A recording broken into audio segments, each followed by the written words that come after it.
Welcome to this explainer. You know, those golden arches are literally inescapable today, no matter where you go. But the actual origin story of the world's largest restaurant chain, it is far from a simple, feel-good success story. In fact, it is incredibly turbulent.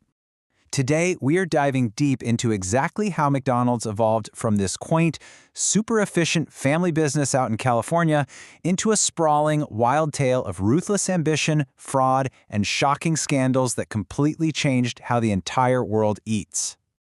All right, let's kick things off with Section 1, Inventing Fast Food. What's truly fascinating about the founders, Richard and Maurice McDonald, is their absolute willingness to pivot.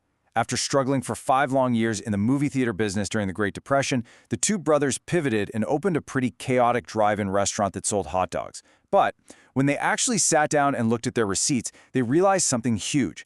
A massive 80% of their revenue was coming from hamburgers. So, in this incredibly bold move, they shut their highly profitable business down completely just to innovate and double down on the one thing that was actually working. And their solution was genius. They called it the Speedy Service System. They basically slashed their menu down to only the bare essentials, just burgers, fries, and shakes. Then, they assigned single, highly specialized tasks to their kitchen staff, kind of like a factory assembly line, and they started pre-cooking the food. This meant a customer could walk up and get a delicious burger in just 15 seconds flat. With that one system, they had effectively invented modern fast food.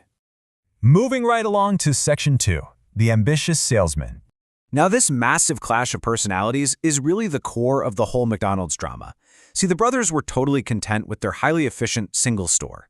They just wanted a quiet, simple life.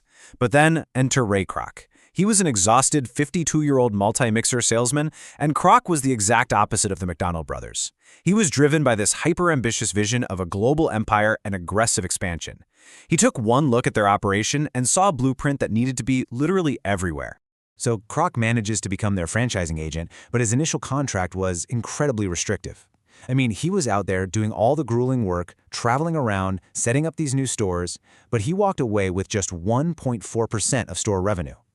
Plus, he was strictly forbidden from making any system changes without getting written permission from the brothers first. As you can imagine, this dynamic built up a deep, simmering resentment in Kroc over time. Which brings us to Section 3. The real estate loophole. Just to survive financially, Kroc and his new financial whiz, a guy named Harry Sonnenborn, had to get creative. So they created a totally separate company called the Franchise Real Estate Corporation. Instead of just selling burger franchises, they started buying up the actual physical land beneath the restaurants and then leasing it back to the operators. This fundamentally shifted McDonald's from a simple fast food business into an absolute real estate juggernaut. And why did this pivot work so beautifully? Well, it acted as a massive loophole. Because it was a completely separate company, it completely bypassed that restrictive original contract with the brothers. It also gave Kroc incredible leverage. He could just terminate a lease if an operator wasn't maintaining strict quality controls. And crucially, it allowed the company to collect a massive 8.5% of store revenue and rent. Finally, real cash started flowing in. All right, let's look at Section 4, the ruthless takeover. With financial independence finally secured, Kroc decided it was time to eliminate the founders from the picture entirely. The brothers demanded $2.7 million for a complete buyout of the McDonald's brand. Just to put that into perspective for you, that's roughly $28 million in today's money.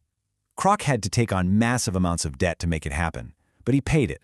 He was just so eager to finally own the brand outright and run it his way. But of course, there was a catch. The brothers insisted on keeping their original physical restaurant in San Bernardino, which they renamed the Big M. Well, Kroc was absolutely furious at this stipulation. He famously vowed to ruin them, declaring to his associates, "I'm normally not a vindictive man, but this time I'm going to get those sons of bitches." And the true depth of this erasure was staggering. Kroc maliciously opened a brand new McDonald's just a block away from the brothers' renamed store, effectively running them completely out of business. On top of that, Richard McDonald claimed Kroc completely denied them a handshake deal they had made for a 0.5% royalty, a sum that today would have been worth billions.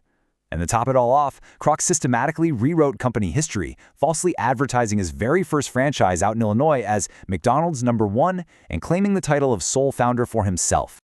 Now for a wild pivot in Section 5, the Monopoly Mafia Scam.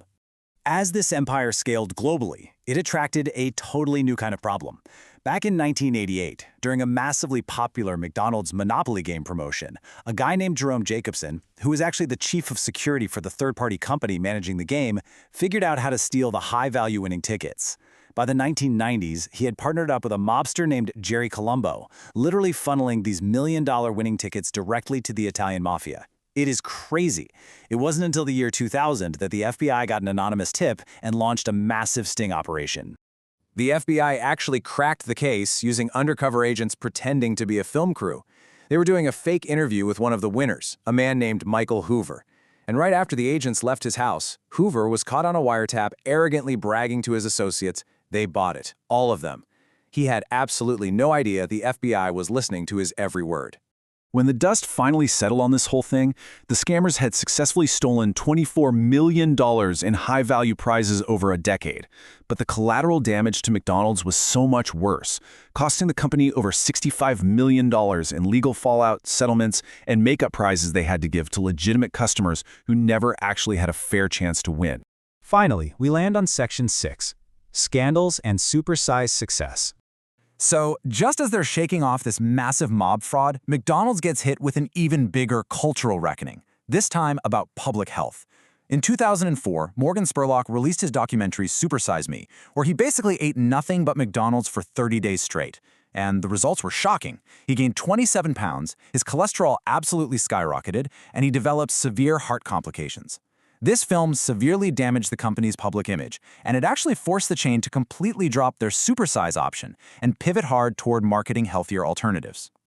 Now this tracks closely alongside a much wider context. When we look at American obesity rates, they stood at just 13% back in the 1960s, right when McDonald's was still a young franchise. Today, that number sits at over 40%.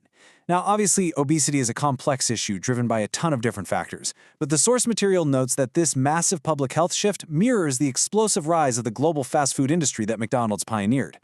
Which brings us to the McDonald's legacy today. Despite the brutal corporate betrayals, the mafia heists, and the heavy health controversies, the business is an absolute titan. It boasts a market cap of over $200 billion, operates over 40,000 restaurants in 120 countries, and, quite tellingly of its history, it exclusively celebrates Ray Kroc on its annual Founders' Day. They firmly honor the ruthless salesman over the visionary brothers who actually invented the system. So, as we wrap up this explainer and look at those inescapable golden arches today, we're really left with a compelling question.